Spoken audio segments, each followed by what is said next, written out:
consistently sold between 300 to 500 homes um, over the course many years. He's sold in the worst real estate markets and been successful in great real estate markets. So Kevin, welcome to the program. It's great to be here, Brian. Thanks for having me. You bet.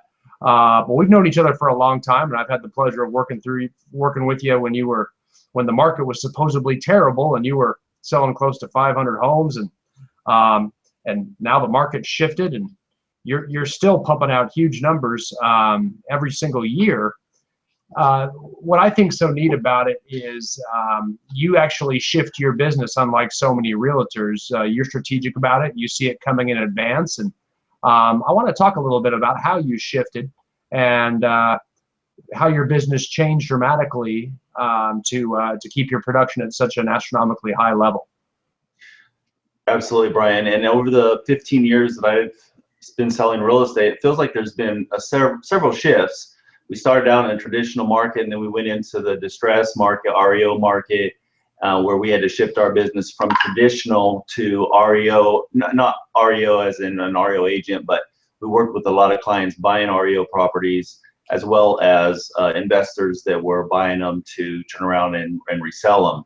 That has dissipated a lot, as you know, in our area. It's dissipated almost completely. And so we've shifted back now to a traditional market where our contacts and our clients were really contacting and reaching out to our sphere of influence, past clients, letting them know, hey, we're still in the business, the market's improved, interest rates are low, you've gained some equity in the last couple of years, at least in our area, and reaching out to them. And so we're listing and selling with traditional buyers and sellers.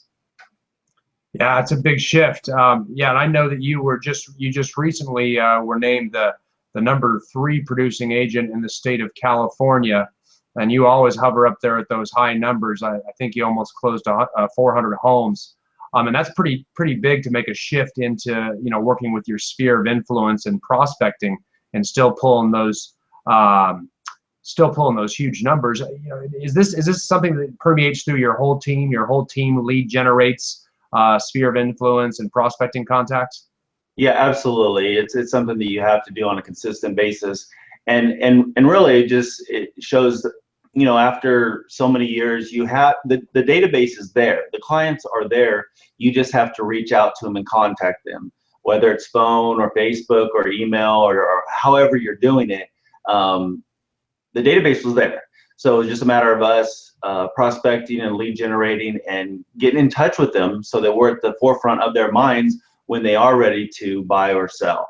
So that's what myself and my team have been doing over the last year or so, and the way we're able to still produce and put up good numbers. Yeah, it's just a crazy shift. I mean, when you move into a market like we're in now, which is a seller's market where inventory starts to get few and far between, you really see a big difference. There's only a couple ways to get listings. You can either know a lot of people, or you have to proactively reach out and get them.